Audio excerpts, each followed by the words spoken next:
You can't have a Power Rangers team without the Red Ranger. That's like having a peanut butter and jelly sandwich without any peanut butter, don't you think? Without a Red Ranger, I'm pretty sure the whole team falls apart and Earth would have been doomed by goofy, bizarrely costumed evildoers a long time ago. But with so many Red Rangers over the years, there's one big question I just gotta ask. Who's the most powerful Red Ranger? Now, it's important to keep in mind that power can be measured in a lot of different ways, and this list will highlight each of the Red Ranger's skills, power levels, amount of heart, and just general style. Who's sitting at the top, and who hits rock bottom, whose costume kicks putty butt, and whose costume repulses even Rita. Well, it's morphin' time because we're about to get started right now. Has there ever been a more powerful, more beloved, more legendary Power Ranger than Tommy? I don't think so. To many, Tommy is a bigger face to the franchise than Zordon, and that's really saying something, you know, because he's a big face? Never mind. Seriously, I love Tommy almost as much as Tommy likes changing hairstyles to fit whatever era he's in. But really, it's hard for any Ranger to step out of Tommy's shadow because he's just that awesome. Sure, Tommy might be more well known for being the Green Ranger or the White Ranger, but he was the Red Zeo Ranger as well as the first Red Turbo Ranger. No matter what color Ranger suit Tommy's wearing, you know you're in serious trouble if you ever have to face him in a fight. But his overall strength level, and his sage wisdom and experience makes him the most powerful Red Ranger by far. Jason is the original Red Ranger, and the original leader of the first Power Rangers team we saw over here in the States. It's not an understatement to say that his Red Ranger set the stage for every Red Ranger going forward, thanks to Jason's general leadership abilities and demeanor. When you think of the Red Ranger, your mind would most likely go to Jason first, and for good reason. He's just the type of guy you look up to. There's a reason why Tommy picked Jason to be the Gold Zeo Ranger after all. You don't just go handing that responsibility off to anyone. And even though he looked awesome in that gold Zeo suit, it wasn't long before he had to return the powers, which was fine, because I think he looks better in red anyways. How do you think the pitch meeting for Power Rangers in space went? Alright, hear me out. Power Rangers, but in space. And then everyone clapped and cheered and went back to designing goofy looking monsters. When we first meet Andros, the Red Space Ranger, he's operating on his own and has spent a good amount of time alone, dedicated to his mission. You see, like most Red Rangers we'll see on this list, he has some family drama and is determined to find his lost sister by any means necessary. Although he's a little different and doesn't quite understand Earth customs, he's an excellent Red Ranger. Besides the standard hand-to-hand combat mastery and the customary looking good in red requirement, Andros also is a great spy and has the added benefit of telekinesis. And full disclosure, the design for the Power Rangers in-space outfits are my favorites in the entire series. What do you think? Do you agree or disagree? I think Wes from Power Rangers Time Force is one of the most interesting Red Rangers on this list. In a rare move, his Red Ranger isn't really the leader of his team. That honor goes to the pink Time Force Ranger, Jen. But throughout the series, Wes has a fantastic character arc that sees him become the team's field commander and grow a lot as a person.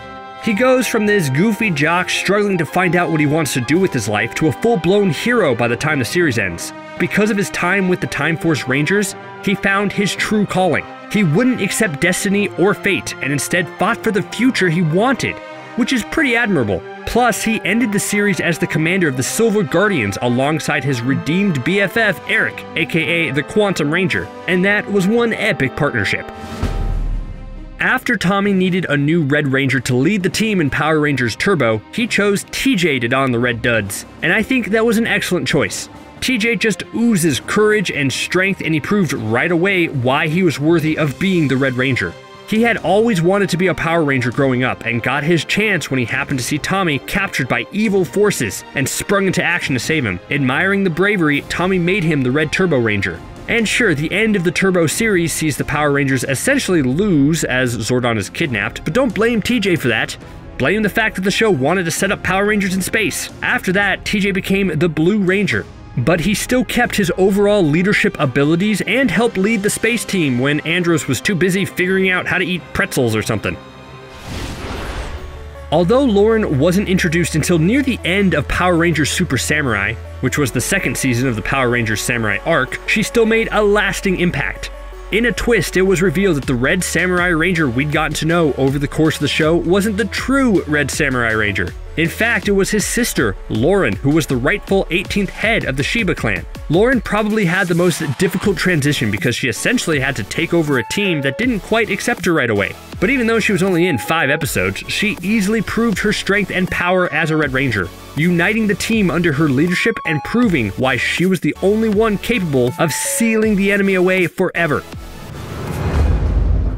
The great thing about some of these Red Rangers is how they start off completely on the wrong foot, but then grow into better characters. And oh man, Connor definitely fits the bill here. He's the Red Ranger in the Dino Thunder series, and our first introduction to him sees him cutting class to play soccer and insulting women, so yeah, he had a long way to go. But thankfully, once he became the Red Ranger, he started to mature and evolve and grew into a very capable, very strong Ranger overall. Because Tommy was essentially the leader of the team during this time, because duh, it's Tommy, Connor didn't necessarily have a whole lot to do, but did eventually exemplify all the great things a Red Ranger should be. And trust me, you don't want to challenge this guy to a soccer match.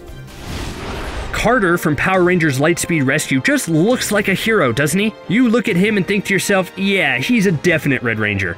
Like, I look at him and just feel the urge to go out and rescue a kitten from a tree or something. He also has one of the best, most epic backstories of any Red Ranger ever. As a kid, Carter was saved from a burning building by a mysterious stranger and decided to become a firefighter himself. He quickly became Mariner Bay's best daredevil firefighter and was very quick to accept his Red Ranger leader role and start fighting the evil forces all around him. Yeah, Carter is definitely a good role model overall, even if he is a little headstrong from time to time. Yeah, it's Jason again, but not the cheesy 90s version of Jason we've all come to love and appreciate. This Jason is the Jason from the 2017 Power Rangers movie. Yeah, that movie wasn't a game changer and it didn't light up the box office, which means we'll probably never see this version of Jason again. But that actually makes me a little sad. This Jason grows into his leadership role a lot quicker than other Rangers on this list, which makes sense because this was a movie and not a TV show, but he had a surprising amount of depth. At least, I think he did? Oh, now I can't remember. All I think about when thinking about this movie is how much I now want a Krispy Kreme donut. Donut. Who was I talking about again? Can you believe Shane started the series not even believing the Power Rangers existed? Come on, Shane. Were you just ignoring all the news reports about giant robot versus monster fights that were happening for like the last few years? Well, that makes sense. Who has time to watch the news when you're too busy skateboarding or shredding it up or whatever the cool kids call it nowadays? Despite his overall addiction to skateboarding and extreme sports, Shane was actually a pretty solid Red Ranger, which surprises me a lot. I would think that a team of Power Rangers that were all adrenaline junkies would annoy me a little bit, but they were surprisingly easy to root for. Max Red Ranger from Power Rangers Operation Overdrive had to deal with some pretty heavy stuff. Yeah, the Overdrive season is one of my personal least favorite seasons, and a lot of that has to do with the characters, but it did manage to deliver us a pretty good twist with the fact that Mac is actually an android. Imagine finding out that your whole life is a lie and you are actually an advanced machine? That's insane! And it gave Mac a pretty juicy storyline to work with. And the fact that he actually turned into a human at the end of the season? Wowza. But yeah, his androidness definitely gave him a power boost in battle. Sometimes Red Rangers are born great. Other Red Rangers have greatness thrust upon them. That's basically the idea behind Leo from Power Rangers Lost Galaxy. In the beginning of the season, the Rangers have to pull swords out of stones, you know, because that makes sense. And Leo's brother actually pulled the Red Ranger's sword, but dies before he can transform, leaving Leo to pick up the sword and take it from there. Obviously, that really messed with Leo's confidence and self-esteem since he had to grapple with the fact that he wasn't the original one to pull the sword, and therefore questioned his worthiness. But throughout Lost Galaxy, he proved himself to be a great Red Ranger. Although he could make a great leader at times, Tyler from Power Rangers Dino Charge was often bogged down by one of his biggest character flaws, obsessing over finding the truth behind his father's disappearance. Tyler, come on, that happened like 10 years ago, get over it. Obviously I'm kidding, that's a very important thing to be worried about, but his overall quest did hamper his ability to lead the team. But I'm willing to forgive that because of how extra his costume was at times. Seriously, where can I get a pair of one of those spiky shoulder spikes things? That just looks awesome.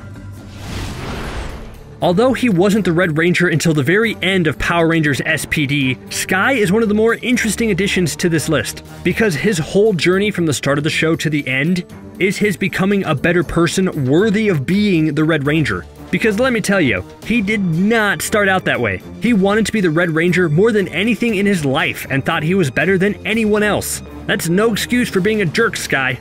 By being forced to be the Blue Ranger, he was incredibly humbled throughout the show and eventually earned the title of Red Ranger. Special thanks to Hyper RPG for this next one. The Power Rangers brand extends beyond just movies and TV shows, and one of the more exciting additions is Power Rangers Hyperforce, which is a tabletop RPG web series. Yeah, it's a lot of fun. The Red Ranger of that experimental format is Marv, and he has some pretty nifty powers if I do say so myself. The Hyperforce Red Ranger has control over fire and can shoot flame attacks at his enemies. So if you thought Red Rangers were cool before, just imagine one of them shooting fire out of their hands. Alright, Nick from Power Rangers Mystic Force isn't a great character. In fact, he suffers from perhaps too much focus when in reality he just wasn't that interesting. But his power levels can't really be denied here. He had the chance to become the most powerful wizard ever, which says something. But alas, he kept giving up on himself, which was pretty lame. He even turns evil in the finale, which shows just how powerful he could be. And in the end of his show, he decides to give up being the Red Ranger so he can go on a cross-country motorcycle trip with his parents? Yeah, cool move, Nick. You could have been great, but alas, it wasn't meant to be.